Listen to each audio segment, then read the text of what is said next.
wonderful. How are you today? I'm good. Are you good with the microphone? I'm very good with this microphone. Okay. We're making sure that we're up close and personal. Yeah. Like we should be on this podcast. Do you do a lot of podcasts? I do a few. I do I've done a few podcasts. If you know anybody else that has podcasts and you feel that I'm a good fit, just go ahead and point me in the right direction to go to. I look forward. I just love speaking in general, whether it's in a podcast or I do a lot more of speaking in open rooms and in front of a big audience. So it's a little different to sit down. First of all, sit down and speak. Usually I like standing. To be standing, animated and loud. I'm looking upon a lot of people and being on one-on-one. It's a little bit of a Kama Sutra, right? I gotta bring it down. I like sitting for me. Good. Like when I'm standing, I get a little intimidated. But you have a big personality. You're a big guy. How tall are you? 6'7". 6'7". Yeah. 6'7". So I guess my presence when I'm up right, there on right. that podium, everyone just stops talking. Yeah, and and then they hear my voice and I get loud. And then they have not only that, on the podium, they'll have a step. So it makes me 7 foot. You know, so I'm up there just towering. A giant. Yeah. Yeah, a giant in recovery. A giant in recovery. I did a podcast yesterday, and I'm trying to do more podcasts, get myself out there, so I'm not always the one interviewing. And I was a little nervous at the beginning, but it went good. I believe that no matter whether I'm speaking or I'm doing a podcast, I think that natural thing. I always I pray before I speak anywhere, and I think I always get that. That definite uneasiness, that fear or whatever before I speak. I mean, every single time. It doesn't matter. It doesn't matter whether I'm speaking in front of people or a podcast or at an event or something like that. I have that. It's just I think it's a natural vibe. I always ask and inquire about it for other people too. I'm glad you mentioned that. You know? Yeah. Well, I think it's healthy to have a little bit of that, right? A little bit of honesty. That honesty. You know, we're human. We're going to have these feelings. I talked to somebody that's a motivational speaker. And I was getting up to speak in front of a bunch of people, and I asked her, how do you do it? And she says, well, what do you do before you speak? And I said, well, I have anxiety. I sit, I get in my head, I think about it. And she's like, okay, well, when you're doing that, you're releasing your cortisol, right? Which is stress into your body. She said, what you need to do is go in a room and she's funny because she's this little Persian lady. She's like, you need to jump up and down. She was animating it, jump up and down and say, oh my God, I'm so excited. This is so great. Fuck yeah. This whole thing, because then it's releasing the dopamine. And then your body's reacting to that. And I was like, that's a really good idea. I feel more like Eminem and in the 6th mile, on the 8th mile, when he's in the bathroom before he goes out, and I'm there and I'm looking at myself in the mirror you can do this. Mom spaghetti, right? Mom spaghetti. Mom spaghetti, right? And I get out there and it's cool because I get out there and the ease and the comfort and all that fear disappears once I focus on the moment where I'm at. Yeah. And that's the main thing about it. Just focusing right where we're at the moment. And it's scary. But I guess that goes along too with life as life goes on. We get in the anxiety and the twist and all in our head about it. And then we show up or we just get in that place where all of a sudden it's gone. It is gone. Yeah. I've gotten used to being uncomfortable. Before I would never put myself in a situation where I'm going to be uncomfortable. Took a lot of Xanax. I'm just fuck this. I'm not going to go into this place or I'm not going to go meet this person. I'm going to be uncomfortable. And now it's the only way to grow is to get uncomfortable. Absolutely. We have to get uncomfortable. Yeah. So you speak in front of a lot of people. Yeah. What are you speaking about? Recovery. That's my number one thing of recovery is just what I like speaking. I advocate for families in criminal justice. I had a friend of mine who I guess people saw in me my presence, my voice, and stuff like that. Even I don't like hearing it, but they saw in me that maybe I had a message, and they forced me into those positions without me knowing what I was doing. And all of a sudden, I'm speaking in front of a group of people, and that first I'm in downtown LA. I'm at this, big. This is the first time. The first time. Okay. Big, first of all, I'm just newly sober. I'm new. Like I'm new, and Like I'm how new? within Less probably than 9 months. Right? Okay, And okay, yeah. and I'm 9 months in. I got a counselor, and she's like, we're going to deviate. Like you're going to say you're going to work, but you're not going to work, and you're going to go speak at this place. And Wow, okay. and I'm like, no, I can't deviate. Like I got to follow the rules. Like I I know what you're talking about. And I went and I deviated. She got my pass signed. She gave me some bus money, and she sent me on the way. And I'll tell you, I arrived at this place, and I have a picture of the statue. And that was there, and I was so scared. I did not know anybody. I really didn't know what I was going to share about. Like I was totally in the blind on everything, and in some sense that's good, because then I couldn't think about what I was going to say, or the scenario, what was going to go on. And I sit down. It's auditorium, first of all, then it's auditorium seating. So everything goes up. Okay, I'm at the bottom on this. Right. On this, Intimidating. yeah, I'm on the bottom. Through the doors came another counselor that I was familiar with, and I was so happy to see her. I was just like, what do I do? I'm scared. I wanted to go. Like I wanted to run. I wanted to run, just like because that's my MO. Like get scared, you're in fearful position or whatever like that. Like I want to run. And I saw her, and I stayed, and I spoke with her that day, and ever since then I have not stopped. And I do. Not that I try, I do. I hang out with lots of people who speak. I roll around with the guys that speak and do podcasts, and I sort of just practiced, and that's what it is. As I sort of got into not a routine, but yeah, I guess a routine. I read books on it. I sort of just loved the speaking, so I wanted to heighten my vocabulary. I don't have an education. I left school in my freshman year in high school. Because you were doing drugs, or Because of drugs and alcohol. Yeah. We'll get into that a little bit. Yeah, of course, 100%. Like drugs and alcohol. Like I came very early in my age, and it was something that I grew up with it all throughout, and that fear. I remember I spoke, and I went back, and I was just so scared, but I walked through it, and I think that I persist that. Perseverance in my life is that being that scared and feeling so vulnerable, because you're vulnerable. Like I'm out here, and there people they gotta know somebody who, like the person you've been running from the whole life was just me, right? And now people are like, well, we want to know about that person, and then I don't want to, deep down you're like holding on to this stuff, and I didn't know that would be their greatest asset, just like and so I'm very, very, very grateful. Yeah. How'd you feel right after that? I felt actually, anytime I speak on anywhere and afterwards, it's like I get a rush of endorphins, and I feel absolutely 100% just pure at heart, and just like free, and like, because once you get done, it's done, and you're not thinking about it no more. I'm not that obsessing of whatever it is, all the stuff going on in your head, this confusion, whatever, and, I always like to say this, that I love speaking. It's not for everybody.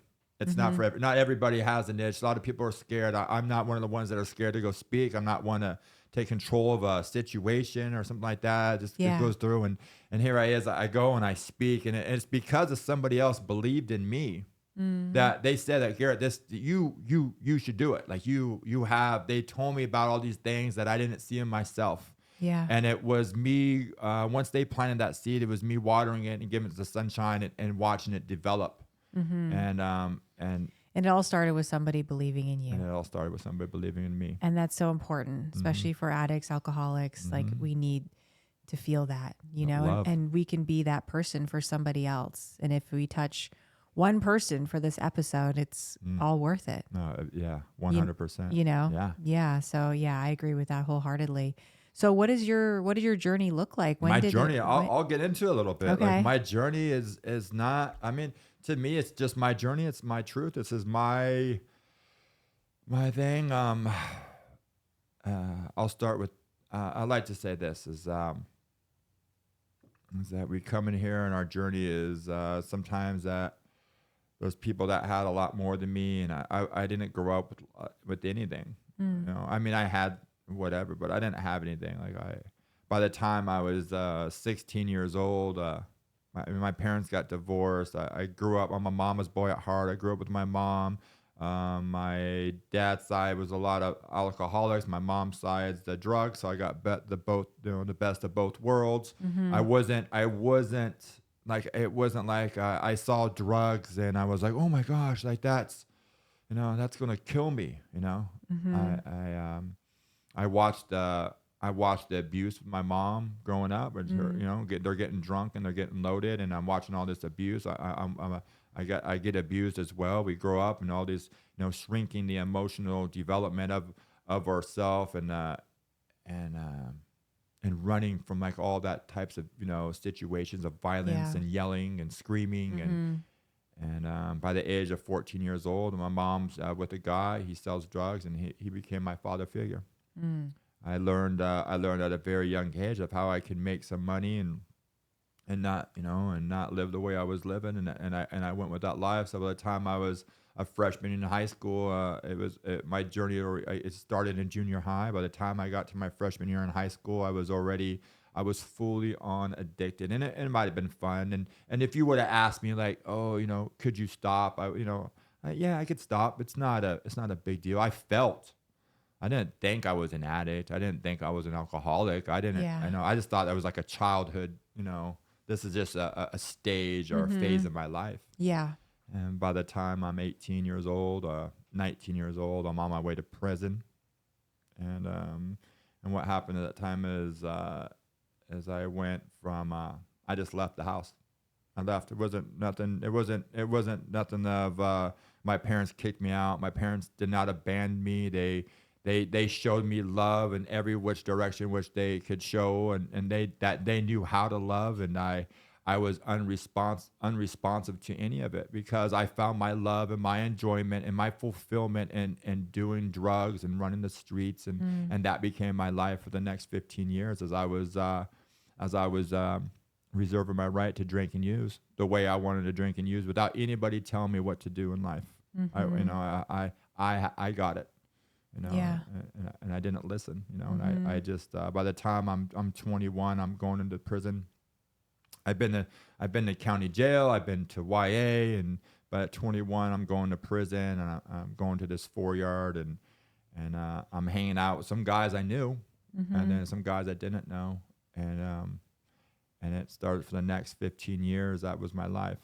Wow. It was in and out, and it never got better. My disease, like it might have arrested every time I get arrested and I go to prison, I go to jail, my disease would get arrested. I would stop using because I was forced into the position to.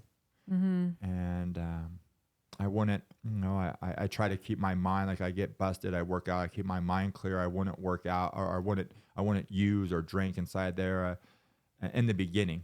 And so when you were in there and you weren't using, right, and you were working out and quote unquote taking care of yourself in there, right? I mean, did you, at that point, were you in awareness then that you had a problem and like wanted to change? I mean, did you try to, It was my last resort. I still did not think that I was thinking. You're still in denial. I was in denial. Okay. I'm thinking it's a product of my environment. Like if I was just, if I was just in a different environment growing up, then my situation would have been different. I wouldn't be here living like this. If I went and lived with my dad instead of my mom, then I wouldn't be in prison. Like if I had this stuff growing up, or and all that stuff. Yeah.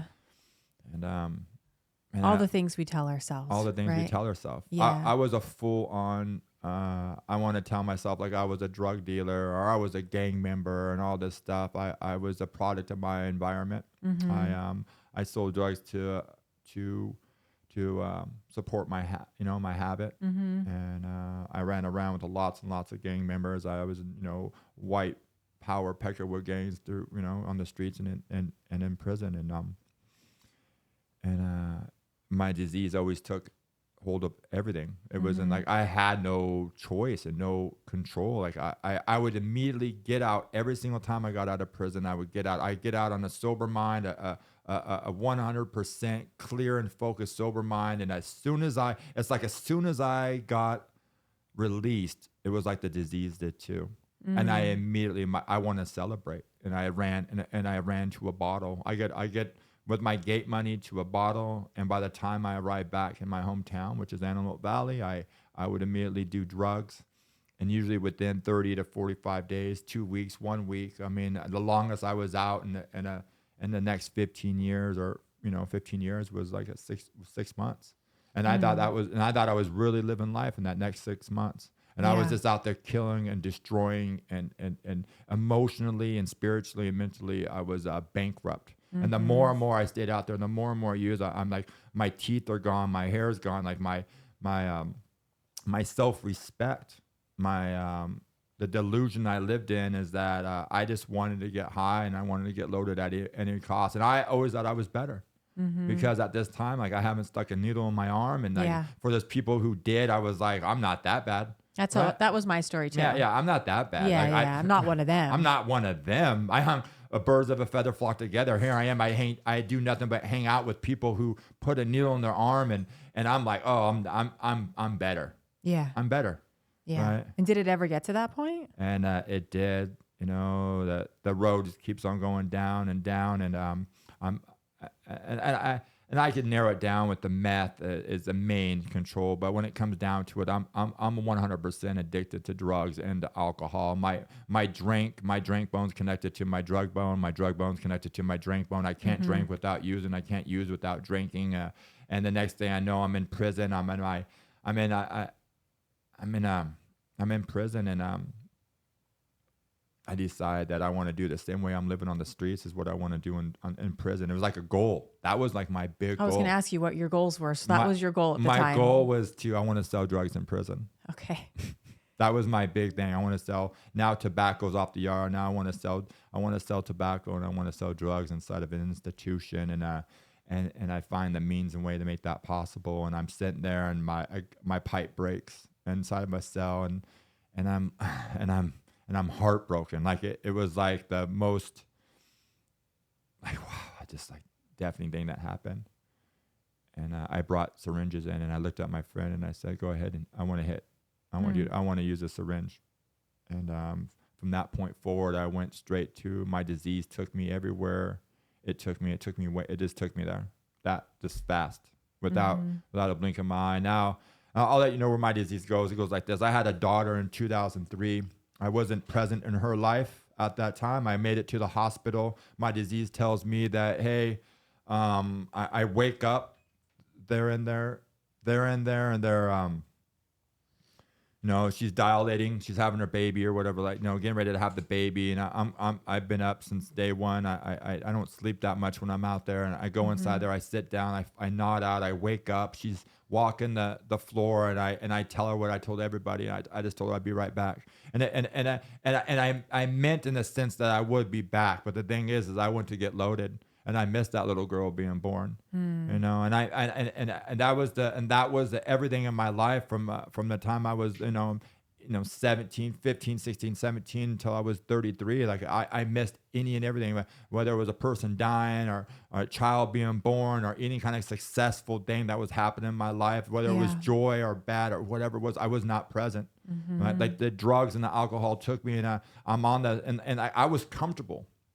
I was comfortable living on the streets there and isolating myself away from society so I can drink and use the way I want to drink and use, because people always ask me, like, do you have a problem? No, I don't have, like, you're my problem. I'm not the problem. You're my problem. Yeah. And what about like your family and your loved ones around you? What are they doing and saying at this point?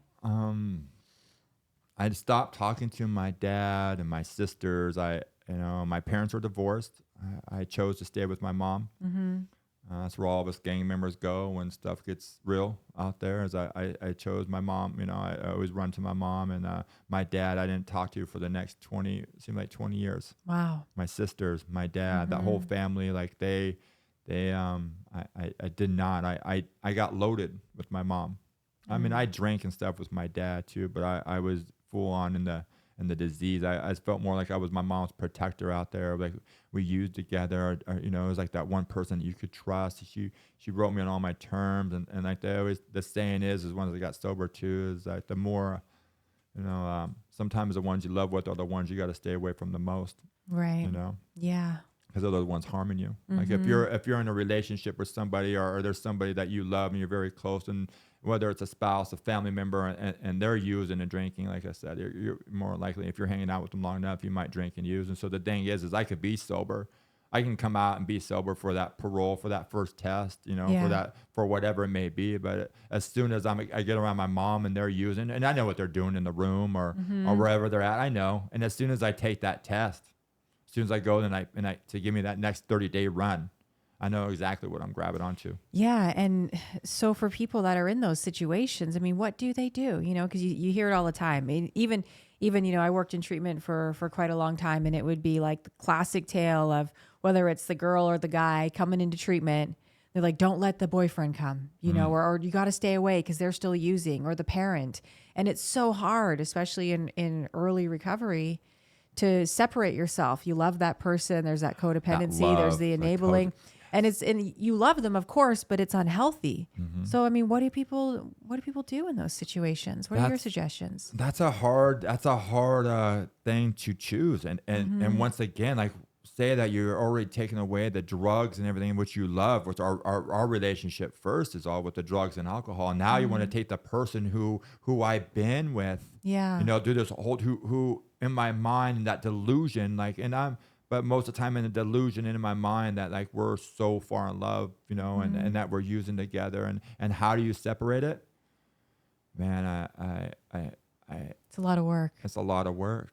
It's a lot of work, right? Because we're holding on. Like wouldn't it be nice just to hold on to something from that past? Just that one thing, that him, that her, that child, that family member, that parent or something, that we hold on for many, many years just for that one thing, because it gives me that sense and ease and comfort, just like the drugs and liquor. Like I know that everything will be all right as long as I don't lose this person or this family member, and I don't have no solution other than like I said, the ones that we love the most are sometimes the ones that we need to stay away from. And that hard and knowing, I guess sometimes it's just knowing that we have to is realizing, just like we have to realize we're an addict or an alcoholic, or that the drugs are a problem. Like we have to separate ourselves, and that's just being thoroughly honest with our innermost self. That you know what, like I need to, like I want to go work on me. You know, are letting go, but then realizing like, oh, I need this person back in my life, and I'll run, you know, and I'll leave this treatment center. I'll do whatever. I'm gonna come back to you. I was in treatment. I was in treatment for 16 months. Yeah, I was gonna ask you. So, how'd you get sober? It was I didn't, like, it wasn't like I woke up one day and was like, hey, let's get sober. Okay. Today's the day. Everybody. It wasn't the aha moment. It for wasn't you? an aha moment. Okay. It was countless vain attempts. It was countless vain attempts. I get out of that prison term. I start slamming on the streets. I'm back in and out, but now I just don't care. I totally degraded now I just don't care. I got track marks from my ankles all the way up to my neck, all the way up and down my arms. I got bandanas wrapped around all the spider bites that I call, you know, and I'm sitting there. I'm turning bathrooms at gas stations into my prison cell. I'm doing my laundry. I'm sitting there. I'm getting loaded in there. Like I'm wigging out, and I'm in this bathroom, and I'm living my best life, right? Yeah. And for me, it wasn't like I didn't have really anybody left in my life, and I still, that's the whole thing. I didn't care. And on February 14th of 2013, I've been out of prison for 45 days. It's 6 o'clock in the morning. It's Valentine's Day. I'm getting shot at by a guy that I know from the streets, and I wish I'd die, because that's where drugs and using takes me emotionally and physically and mentally. Like I just want to die.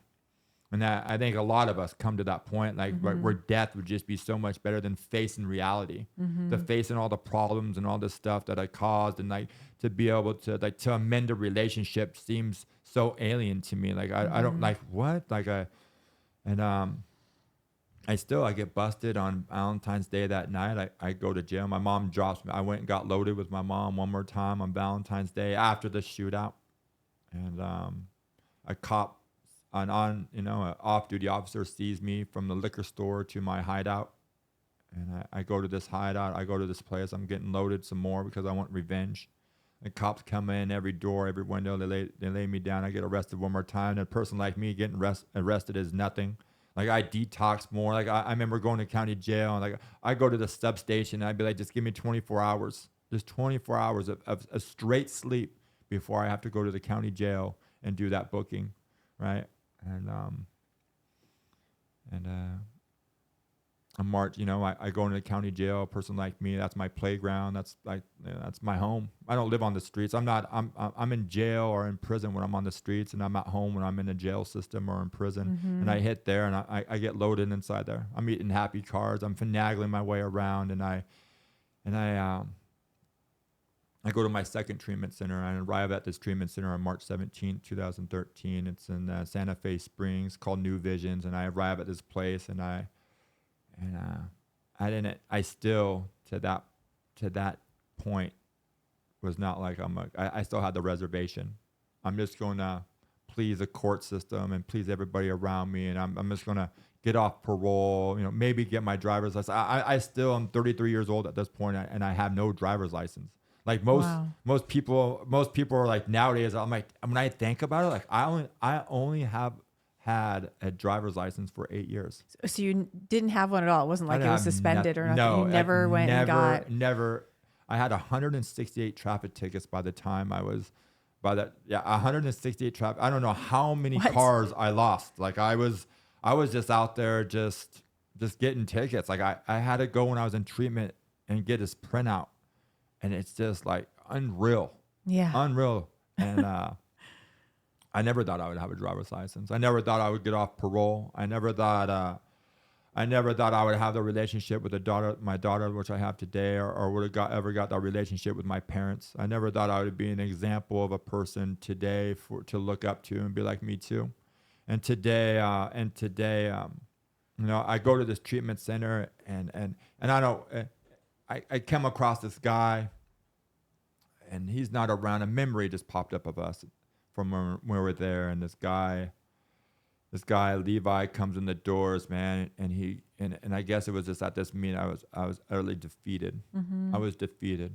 I really deep down inside me wanted a better life or something better for me, and I wanted to be in my daughter's life. I wanted to be that son. I wanted to be, I was tired. I was just tired. I was tired of jail. I was tired of prison. I was tired of just being away. Mm-hmm. And this guy walked in, man, and they talk about love. And this guy walks in, and I'm sitting in this lobby amongst at least 20 people, all from the jail, all in our see-through blue jumpsuits, flip-flops, and a clear plastic bag from the county jail. I'm arriving at my second program, and this guy Levi walks in the door, and he recognizes me, and he's just so ecstatic to see me, and he's like, Garet, big bro. And he's like, so good to see you. And people aren't good to see me. No one ever says, man, so good to see you, Garet, man. But he's like, so good. And he gives me the introduction that we give, that we give to so many people around here. And it's never in something I say, but it's always in something we do. And he walks up to me and he gives me this warm, welcoming hug. And he must have held me for like 20, 30 seconds. Wow. And the next thing he says, I love you, bro. And I hope you stay. Mm. And like, I did not have no idea what I'm sort of just following the path, looking for the signs of whatever I was doing at the moment. And I walk into this office. He says, Garet, I'm going on a path right now. I've been sober for almost a year now. And he's like, I'm going on a pass right now for a couple hours. I'm gonna go to the gym. And I'm gonna walk inside, and then I'll be back for dinner. I hope you stay. And I walk in that office, and I stayed. Mm. And what happened? And I don't know at this point what happened, but for me it was I put my life in somebody else's, and I asked, and I did what no man that comes from prison and comes from the streets and comes for all this. Like I know was killing me out there. And I lay down everything that I thought I know, and I asked somebody to help me how to live. And I went to this program and I met that counselor that put me into speaking I'm sitting there and using and drinking is present in those places. You know, we're slick. Like we find ways and means to get, that's our whole job when you're on that side of life, is to find a way to make me to be able to be in those places and to be loaded. And I met Dolores, man, and I was big and I was scary, and I just tried to scare her, and she wasn't scared of me. And she sit me down to right size me, and she shared the facts about herself. And I go in there at least once a week, and I want to leave, and she just tell me to stay. And for anybody else here and they want to leave, just stay. Just stay. And for a lot of us, we come in here to rooms, or we do this stuff and we do this thing. And the one thing I can't share enough about is that we all think that drinking and using is a number one factor that we all got in common here. And it is. It's probably the second best one. But the very first thing we got going on here in these rooms is that we all got this forgetter. And we forget about the ease and comfort that, we forget about the damage that comes, and we think more about the ease and the comfort. And we forget, and I forget about, with the more time that I get around here and the better my life gets and the more I'm living my life, and all these gifts that I got that I never had in my life. And I forget. I forget about where that drug and all that, if I'm not practicing this way of life. See, I come to places to share, whether it's on a podcast or in a meeting or wherever I need to carry a message that has depth and weight, because I don't want to forget how bad it was. I don't want to forget about those the AM PM bathrooms and the Chevron bathrooms turned into my cell, and me poking myself thousands and thousands of times trying to get loaded of being the sick. I don't ever want to forget about that stuff. Because at the moment I start forgetting about it is the moment I get ungrateful, and I think that and I take all the credit for running my life. And me running my own life, I know exactly where that leads. It leads me right into prison. One more drink, one more drug. How did you overcome like guilt, shame, not being there for people, learning how to be a father? I mean, how did you overcome those feelings? Because that was a hard one for me with my son. It took a long time. I guess the number one thing that I did is I started showing up when I was supposed to show up. And it's not easy at first. And because there I'm starting with nothing, and I got to show, like, I'm riding the metro. I'm visiting for 20 minutes, hopping back on a Metrolink and going back down to my treatment center, And like at those times, because I want to put myself on a same playing field as somebody else who has a car and a job and a license and some time and is going to meetings and all this stuff. And here I am, freshly new, and I'm just starting, and everything, like, everything's bothering everything. If you're new and you're in recovery and you're doing it, like, everything bothers me. Everything, right? That's okay. Yeah, it's okay. Stay anyways. Just talk to your sponsor about it, talk to somebody about it, get somebody to trudge around with. And here it is I'm in here, and you asked me how I started, because I started thinking less of myself and more about other people. Boom. And that's it, man. Well, it's not all about me. No. It's about other people. And I started listening to other people with messages, and I started listening to other people who not only are going through what I was going through, but let alone that it's something I might be going through later in my life. Like, I didn't have no plan for my mom to die or my dad. We always think our parents are going to live forever. My parents, are somewhat healthy. They're living life. I'm going there. I'm spending time with them. I just started doing. Like, I can't write, like, there is no right moment. There is no, like, it's going to be this date or at this time. It's like the time is now. Like, that's right. The time is now, right? And now, and I just started, and I stopped, and I just stopped. Like, I had to get out. That we talk about our house must be in order. And here I am. I'm thinking, like, man, my house now. All right, now I got a year or two, right? I got a job. I'm going to meetings. Like, I'm making my bed when I wake up. I'm brushing my teeth. I got clean clothes, right? I'm eating, like, breakfast, lunch, and dinner. I'm going to work. I'm showing up. That's what you're supposed to be doing, right? Our house is in order. They're talking about that line, that direct content from our heart to our head. because this is my house. My house is my head, and I'm sitting there, and like if my house isn't in order, my life isn't in order. And I had to find that, so I have to do more stuff. Like the longer I stay here, how free do you want to be? Yeah. How free do you want to be? Like, Garet, why you do it? Why you work with all those guys? Why you go to all those meetings? Why you doing all that service? Because I like to be free. Mm-hmm. And that's what service gives you, freedom. And that's what service gives you. Mm-hmm. That peace of mind. That peace of mind. Yeah. Yeah. I can best resolve a problem when I'm not thinking about it. Mm-hmm. You know.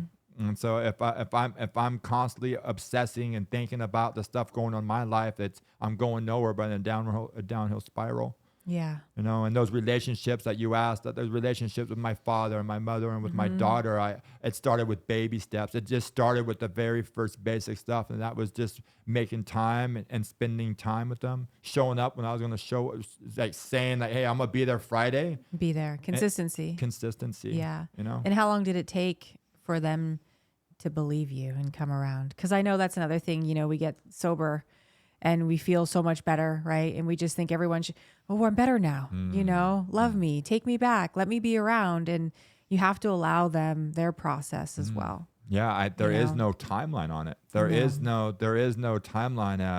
Sometimes fast, sometimes slowly, right? With my sometimes fast, sometimes slowly. I don't know if my dad's side, like my stepmom, I don't know if they ever thought, you know, to this day they might still be like, oh, maybe, I don't know. You know, you never know. And I had to stay out of those. I just have to keep on doing the work, and I got to stay out of the results. My business isn't in the results. My business is staying in the work, and I'm staying doing like that relationship with my daughter because of what I learned here in the rooms. I didn't have nothing. So like when they talk about the what does you know, the self-sacrificing for others, but what about having coming here and showing like I had an undisciplined life, right? And then I had to learn this discipline in this program and the structure of a treatment center. And you're like, what is this going to teach me for life? Like how, like you sit there in those places and you're like, how is this going to help me later on? It's like being in school and you're in history class. And you're like, how is this going to help me? Right. Like this is not nothing for the world for me. Right. And here I am, I'm sitting in that treatment center and how is this going to help me? And what happens is that years later is that you find out that structure of me waking up in the morning and making my bed and brushing my teeth and going and eating breakfast and that routine of life. I like that structure. Then prison, like I'm waking up in prison. I'm going to this little job and it's kept me in a routine and it kept me busy and it kept me out of my head. Yep. And it kept me out of my head. Yeah. And trusting that process. And trusting that process too, man. Yeah. It's huge. Trust the process. I probably say that 50 times a day. Nice. Honestly, I like it. Just trust the process, you know, because if you really break it down and you're going to trust the process, that allows you to be present in the moment, not get into the thinking, right? Like, because that's my brain that will start doing that. I'll just start thinking, well, then this is going to end it. And it's like, no, like go and let God. Just going to trust the process and everything that's meant to be is going to be. You know what I mean? Especially if we get up and do the right thing starting from making that bed. I do the same thing. Get up, make sure I make my bed, have things a particular way. And it's like, okay. Do you get ready the night before or do you actually or you get ready that morning? Well, I mean, I physically get ready that morning, but like, that's what I mean. I feel like I'm in constant preparation for the next step. Like presently doing that. Me too. Next step. I'm thinking ahead. I want to be ready for like tomorrow. You know, or at the end of the day, like I sort of want to have a little plan. So I don't want to be, you know, that freedom through discipline is my thing. Like the discipline, like the disciplined lives that we must live and the freedom that comes with it. You Absolutely. know? And like if I'm waking up and I don't know, like I sort of already know what I'm going to wear, where we're going, what we're doing. And the same thing has to go for my recovery, for my head. Like, where am I going? What am I doing? Like, you know, and like, you know, if am I doing anything for my recovery? Like, because when we first come in here and we're in that treatment, like we're doing everything for it. Right. You know? Yeah. And then it kind of wears falls off a little bit. So having that accountability to yourself to be able to catch yourself, like even like, I have my bedroom, right, in my house. And I was doing like journaling and reading when I'm in bed. I was like, you know what? Like, this isn't working. And so I have a loft like outside my bedroom. So I'm like, I'm going to set up my whole loft, like this little Zen area.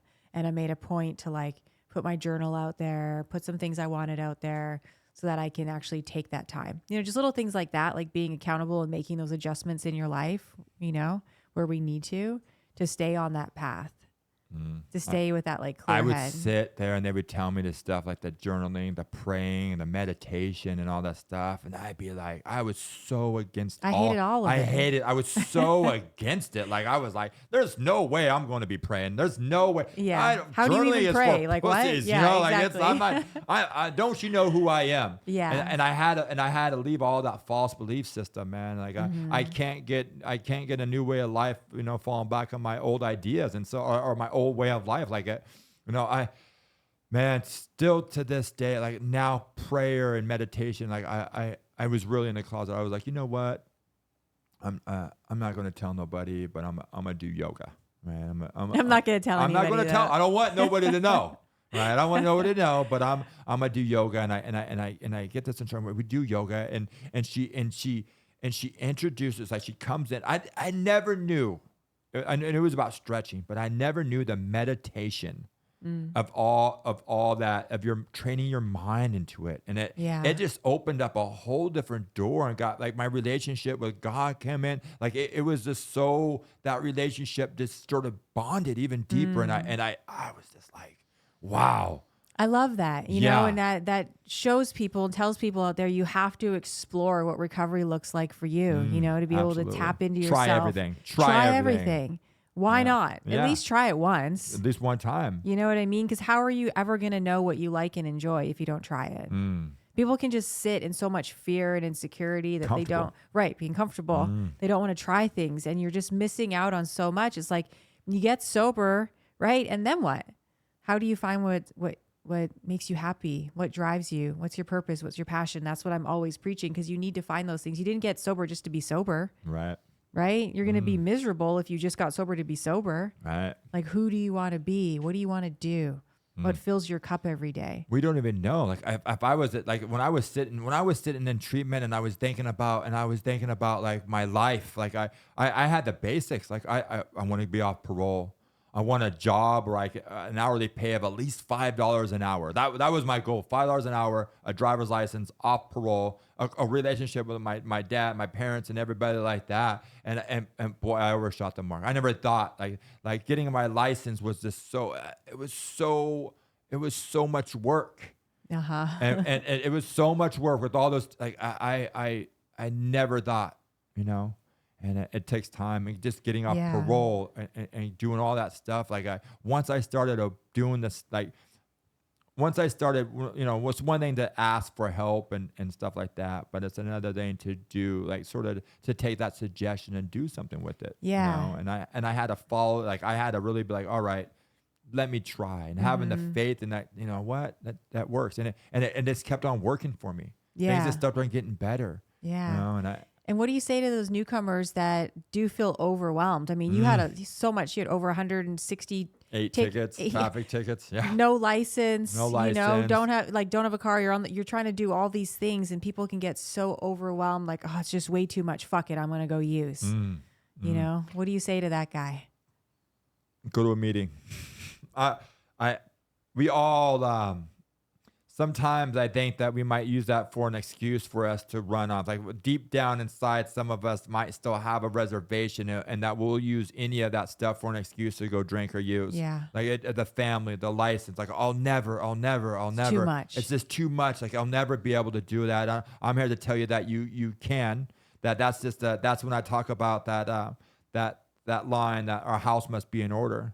Is like if you're thinking like that, please, you know, like get into your head that direct line from your head to your heart. Like it's a program of love, and it's a program of other people experiencing and being able to learn and being able to like unlearn everything I just learned about life and you know and stay in the work. Yeah. Stay in the work. Like Yeah. I met some people and I just stayed in the work and I still to this day, like our minds are the worst. Well, yeah, I was going to say, like, we have to remember that Mm-hmm. this illness, this disease, addiction, it's trying to kill us. Mm. So the things that it's telling us, we have to be able to separate those. That's not a rational thought. Mm. You know, this is my disease trying to kill me right now. It is. Yeah. I go in my counselor's office and I would have all those like great ideas. Like I wanted to go see my mom, or I wanted to go see my daughter, or I wanted to go do this, and she'd be like, "That's a disease," you know. And she'd be like, all right, cool. Cause I go in there all like gun ho, like I need to go. It was my disease calling me out there, and I go in there like I need to go, and she'd be like, oh, not a problem. She's like, give me an address. Man, I never had no addresses, and I never had no phone numbers. And she'd be like, well, if you don't have that stuff, you can't get a pass. So I guess you're stuck here, you know? And I'd be like, damn, all right, you know? And that's the way it would be. And so I think that if you're in a treatment center or you have the opportunity to go to a detox and go to a treatment center and you're able to, not focus on so much of life and work on your recovery, I do it. I did it for 16 months. I sat in the place and I worked on the things that I really needed to work on, which was getting off parole, getting a driver's license. I had classes and community service and all these different things. And I'm grateful for the opportunity that I had inside a place like that, because I still had to do groups. I still had to do all this stuff. And then I had to find ways to go to community service and then and do these DUI classes. And I had to get a very small job to pay for these classes, and even though you can never see the end result. That a lot of times too, I think that we try to see the end result. Like we want to get in there and we want to be done as soon as we start. Yeah. And you got to stay in that work, and you got to stay persistent, and you got to stay accountable to it. And in the long run, it teaches you so much. And if you're in a treatment center and you have a lot of stuff like that to do, utilize that treatment center and to take care of that stuff. That way you're that much freer when you get out. Yeah. How was it grieving that old life? Because, obviously you had to walk away from life as you knew it and all the people. You had to start over, make new friends, make a new life, right? Thank goodness I did so many years in prison that a lot of that life, my life was in prison. Okay. And so the grieving that old life, I was only out on the streets for a month or two at a time, tops. Like I was out 45 days before, I got busted. Like that life just started in, after 5 years of doing, prison time and getting out for the next 5 years after that, it's sort of that old life. And those people were like, there was still some people around, but some of them died, some of them were in prison. It all just sort of changed the dynamics of that. And,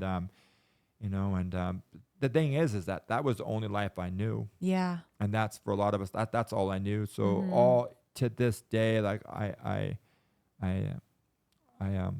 always like to be learning and growing and those uncomfortable feelings of that, of whatever it comes with it, the scared and the frightened and like oh my gosh, and I just try to take it one step at a time. I try to inch forward. Like sometimes it's like left foot breathe, right foot, right foot breathe, left foot, and because sometimes it's really, really, really slow.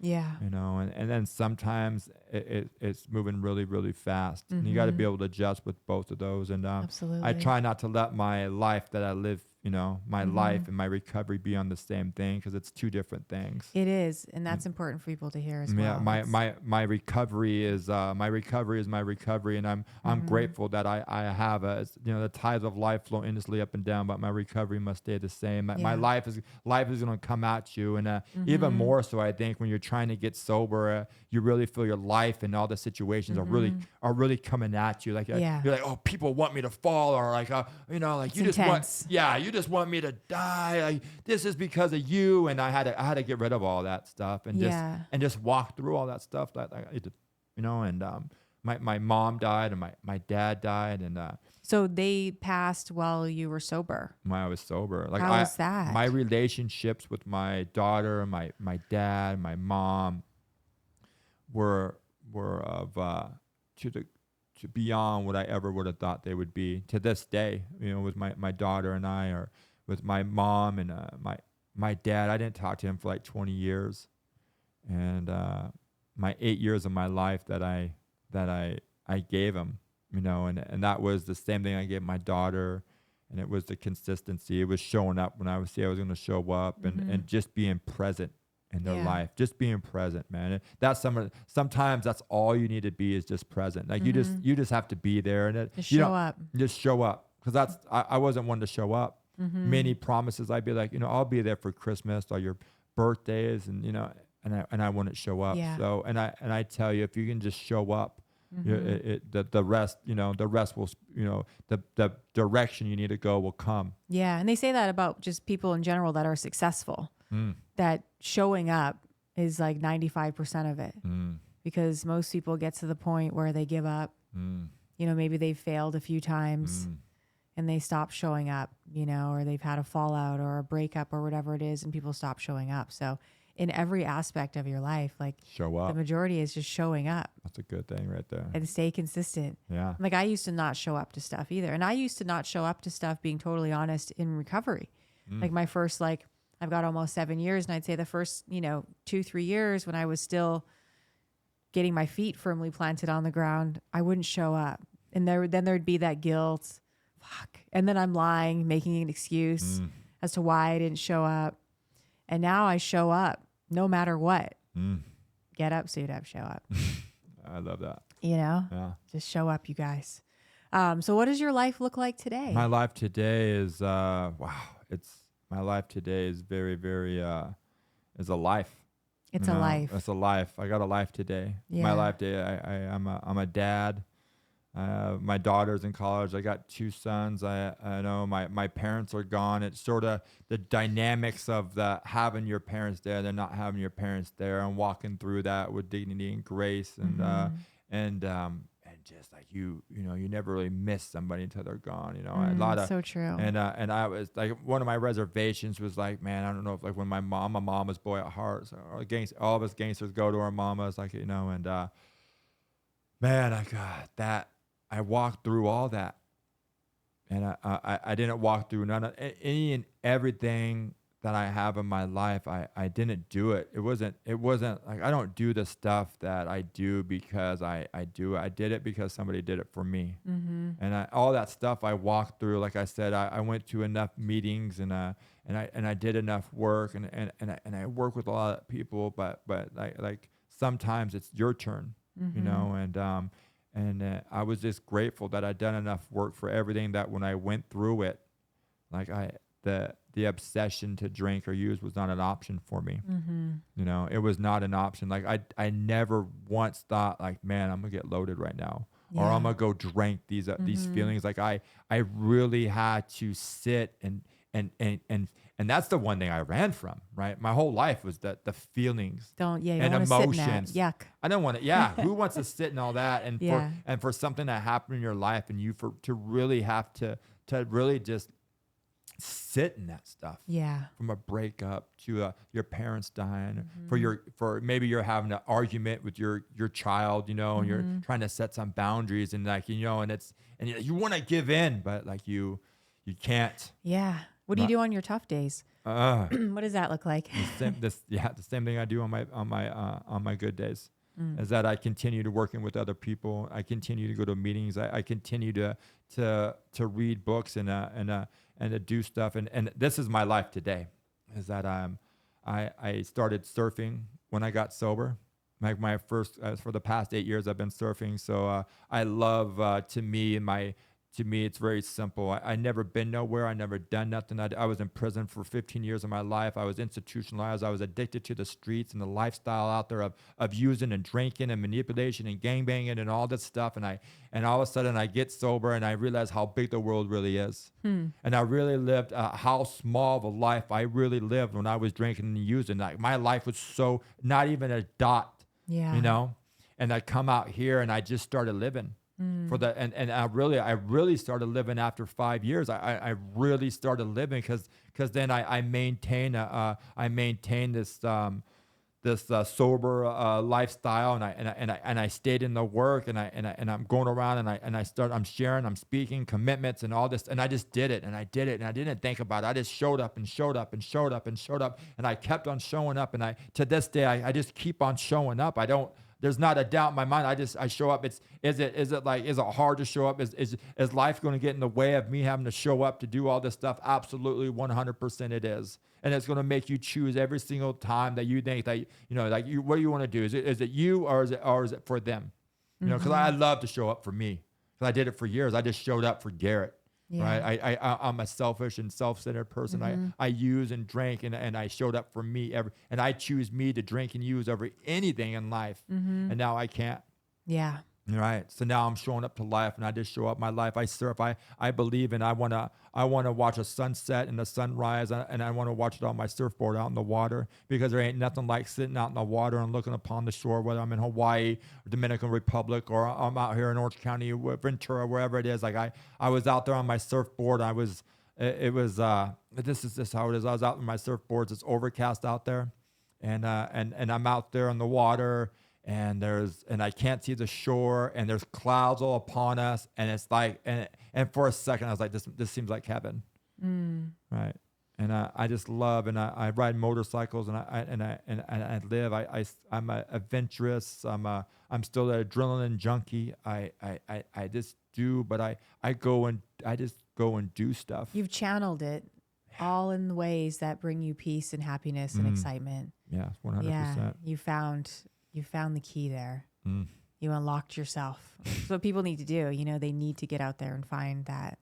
You got to try it all. You got to try it all. Yeah, what happens is we come here, we get too comfortable of this little circle and that little dot. I was just so comfortable right there, and there's so much out there, and I had to get out of my own way. Yeah, you got to get out of your way. Yeah, you have to get out of your own way, and you have to go out there, and you got to try stuff that you never really thought you would like. I didn't know I would like surfing. I didn't know I like yoga. Like I always thought, and then the challenge behind that is like I got out there, and I was like, I sucked for like 7 years on a board. Like I swear, like I was getting beat up, hey, washed at least up, you're consistent. beat up, washed up, breaking boards and all this stuff, but I stayed consistent. Yeah. And then before you know it, one day I stood up. Nice. And I just kept on standing up after that, and with the motorcycles, I get a group of guys, and I never do nothing alone.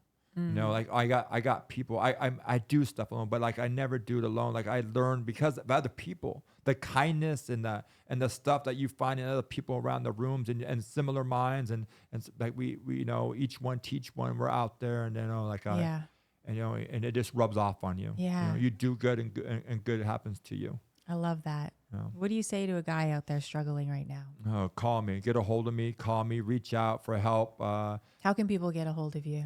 So my phone number, I guess we can probably nice. leave it. You're going to give out your phone number. I love it. That's what I do. I just give out my phone number. That's fine. 661-450-7100. You call me if any kind of help or anything, a question of whatever it is, anything that I could help you, if I can do it over the phone, 100%. If you need my social media, it's my first and last name on Facebook and Instagram is all I got for that, and don't get too addicted to social media. And then if 100%, like if you just get a hold of me, and I'm one of those people that I love to help because people help me. Yeah, that's what it's all about. That's what it's all about. If I can help you and not get caught, man, it just makes me feel so good all the time. Well, thanks for showing up. Thank you. You're awesome. Thank you. Thanks, you guys. We'll see you next time.